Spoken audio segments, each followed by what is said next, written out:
कल्याण east west flyover जे वालधुनीपासून म्हणजे वालधुनीवर प्रेम ऑटोपासून विठ्ठलवाडीपर्यंतचे जे 4 पदरी उड्डाणपूल आहे, त्याकरिता आपण 30 मे रोजी जे अलाइनमेंटमध्ये येणारे जे अडथळे होते त्याकरिता आपण संयुक्त कारवाई केली आणि त्या स्पष्टीकरण देण्यासाठी आम्ही आजची प्रेस कॉन्फरन्स घेतली. ही जे जागा आहे ते पूर्णपणे महानगरपालिकाच्या ताब्यात आहे. जवळजवळ 60,000 स्क्वेअर मीटर महापालिकाने TDR देऊन ताबा घेतलेला आहे आणि त्याच्यापैकी 11,638 स्क्वेअर मीटर ही हायवे खाली जाणारी जागा आहे.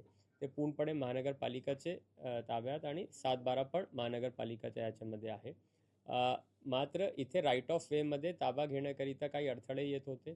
त्याकरिता वेळोवेळी जेव्हा काम सुरू करण्यात आला 2024ला तेव्हापासून आतापर्यंत 10 ते 12 वेळी आपण बुद्धभूमी फाउंडेशन आणि त्यांच्या प्रतिनिधीबरोबर मीटिंग घेतले. विविध स्तरावर बैठका घेण्यात आल्या. सहाय्यक आयुक्त, उपायुक्त, अतिरिक्त आयुक्त आणि माझ्या स्तरावर पण 2 बैठका घेण्यात आले. त्याच्यामध्ये वारंवार त्यांना आपण विनंतीही केली की आपण इथे जे अडथळे आहेत ते आपण स्वतःहून दूर करावं आणि प्रशासनाला सहकार्य करावं.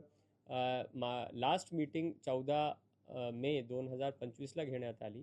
त्यावेळी आपण विनंती केली आणि त्याचबरोबर सकारात्मक चर्चा करून त्यांचीही काही मागण्या होत्या की आजूबाजू काही परिसर विकास करायचे, काही अप्रोच रोड करायचे, एक स्टुपा स्टाईलनी एक कमानी करायचे किंवा रिटेनिंग वॉल करायचे. तर त्याकरिताही प्रशासनाची सहकार्याची भूमिका होती आणि त्यावर आपण मीटिंग क्लोज केली. मात्र नंतर जेव्हा आमचे अधिकारी MMRDचे अधिकारी फील्डवर जेव्हा जातात तेव्हा त्यांना अडथळा निर्माण करण्याचं काम त्या ठिकाणी केलं जातं आणि शासनाचा जे महत्त्वाचे प्रोजेक्ट आणि कल्याणकरांसाठी जे एवढं महत्त्वाचं प्रोजेक्ट आहे ज्यामुळे वाहतूक कोंडी कमी होईल त्याला कुठेतरी अडथळा निर्माण होतो. म्हणून 25 तारखेला परत बुद्धभूमी फाउंडेशनला त्या ठिकाणी नोटीसही रीतसर बजावण्यात आला की या राईट ऑफ वेमध्ये फक्त 24 मीटर अलाइनमेंटची राईट ऑफ वेमध्ये जेवढे अडथळे आहेत ते आपण स्वतःहून दूर करावे आणि प्रशासनाला सहकार्य करावं.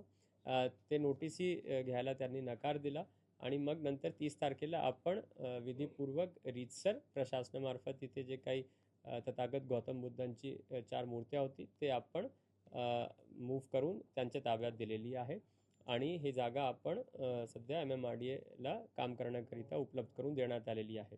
याच्या पलीकडेही बुद्धभूमी फाउंडेशन बरोबर जेव्हा फोनवरही नंतर बोलणं झाला तर त्यांची इतर काही मागण्या आहेत की ज्याच्यावर त्यांना प्रशासनाबरोबर आणि माझ्याबरोबर चर्चा करायची तर तेही या आठवड्यात किंवा पुढच्या आठवड्यात वेळाप्रमाणे आम्ही त्यांच्याशी चर्चा करायला तयार आहोत आणि टेबलावर बसून चांगल्या रीतीने शहराचा विकास कसे होईल आणि आजूबाजू या परिसराचा कसे विकास होईल याच्यावर सकारात्मक चर्चा करण्याकरिता आम्ही एकत्रित बसणार आहोत.